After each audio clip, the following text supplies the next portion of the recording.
This is your Toronto FC Insider presented by the all-new Kia Telluride, and I am Gareth Wheeler. Last week, Toronto FC signed 19-year-old Canadian Jacob Shaffelburg to a first-year contract. Some of you are probably wondering who Jacob is, what he brings to the table, and why he took so long to sign. So here's what you need to know. Jacob is an underdog Canadian soccer story, overlooked or perhaps not even seen at all over his youth playing career. He hails from Port Williams, Nova Scotia, a town of just 1,500 people, about an hour outside Halifax, and Nova Scotia has hardly been a hotbed for Canadian players over the years. Ante Jazic is one player. He had 36 caps for Canada, but that's about it. Jacob first got put on the radar for the Canadian national program at the age of 15 when an evaluator came to a camp.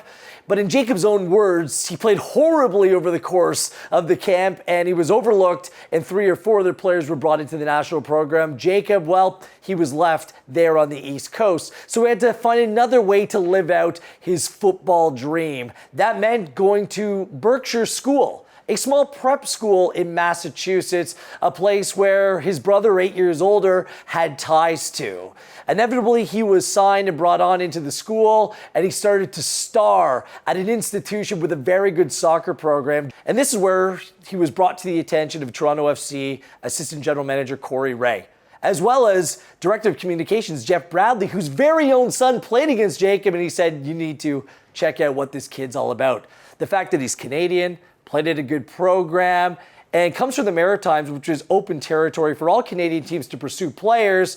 It ticked all the boxes for Ray and Toronto FC. And he really took that next step playing against Manchester United, the mighty Manchester United at the Dallas Cup in 2018, where simply put, a very good youth team had a difficult time managing his speed, his pace, his skill. He's been training with the first team now for 18 months to 2 years, and head coach Greg Vanney loves what the player brings to the table.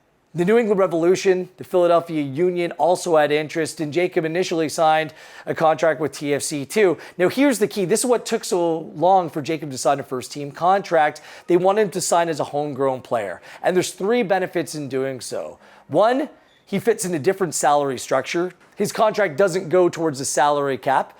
2, he's protected from future MLS expansion. And 3, if they end up selling the player inevitably, 100% of the transfer fee comes back to Toronto FC. TFC had to be patient in order for Jacob to qualify as a homegrown player. It requires 150 days of soccer activity over the last calendar year for him to count as a homegrown.